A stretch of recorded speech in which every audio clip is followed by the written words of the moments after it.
Magaalada Muqdisho ayaa si weyn looga ciiday maalintii Khamiista.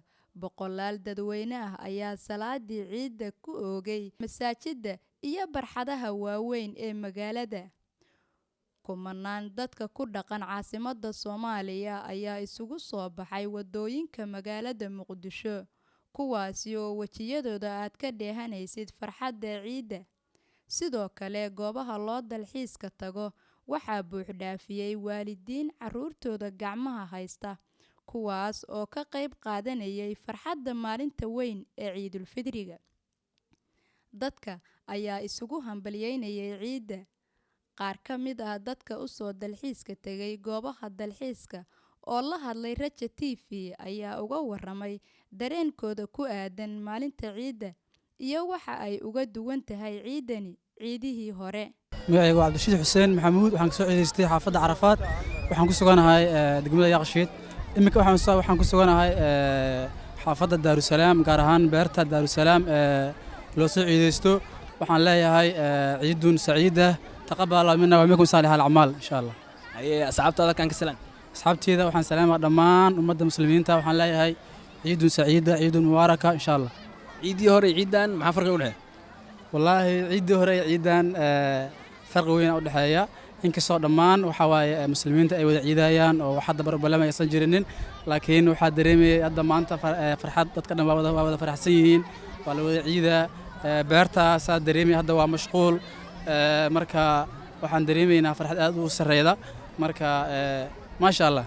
ciidan ay soo dhow ciid wanaagsan. ciid wanaagsan. magacaygu waa Mariim Ciise Cali. waxaan halkan ka salaamayaa hooyaday Nimco Axmed Shukri iyo aabay Ciise Cali Faarax. Ilaahay amaad iskale soo gaarsiiyay bisha fadliga badan ee ciida. alxamdulillah. waxaan halkan ka salaamayaa qaraabadeyda dhammaan iyo asxaabteeda iyo walaalahayga Najma Axmed. asxaabta dugsiga iskool ma dhigata? haayo Iyagana salaam. asxaabta dugsiga asxaabta iskuulka asal dhigano macallinkaygana waa salaamayaa. anagana ciid wanaagsan.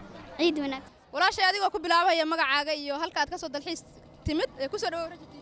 waa ku dhowahay. waxaan leeyahay ciid mubaarak. magacaygu waa Luul Jaamac oo ka timid degmada Madiino. Luul Jaamac Madiina ayaad ka soo dalxiis tagtay. cunugaagina waad wadataa. halkaan baad waqti ku qaadanaysaa. Sideed u aragtaa Ciidul Fidriga maalintii labaad in halkaan waqtigaaga ku qaadanaysid? maasha Allah, aad iyo aad aan ugu faraxsanahay inaan beerta banaadir dalxiis u imaado. waa ciid wanaagsan idin leeyahay. idinka ummadda Soomaaliyeed oo dhan ciid wanaagsan aan leeyahay. Luul, ma markii kugu horeysay halkaan aad timaadaa mise waqtiyo badan ayaad waqti ku qaadataa halkaan? maya, waqtiyo badan intaa imaaday. ciid iyadoo ay ciidba waan imaaday. maxay kaaga duwan tahay ciidani ciidihii hore? ciidan ciidii hore aad iyo aad igaga farxad badan tahay, maadaama aan wiilkayga yarkaa wato. aad iyo aad u faraxsanahay. maasha Allah. annaguna waxaan ku leenahay ciid wanaagsan. ma jirtaa maadaama maanta ay tahay maalin farxadeed oo ciid ah ciid halkaan aad ka salaamayso? aad iyo aad way badan yihiin. horta ummadda Soomaaliyeed oo dhan ma salaamaya marka hore, iyo muslimiinta meel walba ay joogaan. waxaan kaloo salaamayaa familkayga oo ayaday macaan ila socoto, walaalahay iyo ilmahayga, xaajigayga Kambaale joogan. aad baan salaamayaa. labada ciid ee ugu weyn Islaamka ayaa kala ah Ciidul Fidriga iyo Ciidul Adxa, ayadoona ciidda saddexaad ee Islaamku ay noqonayso maalinta Jimcaha.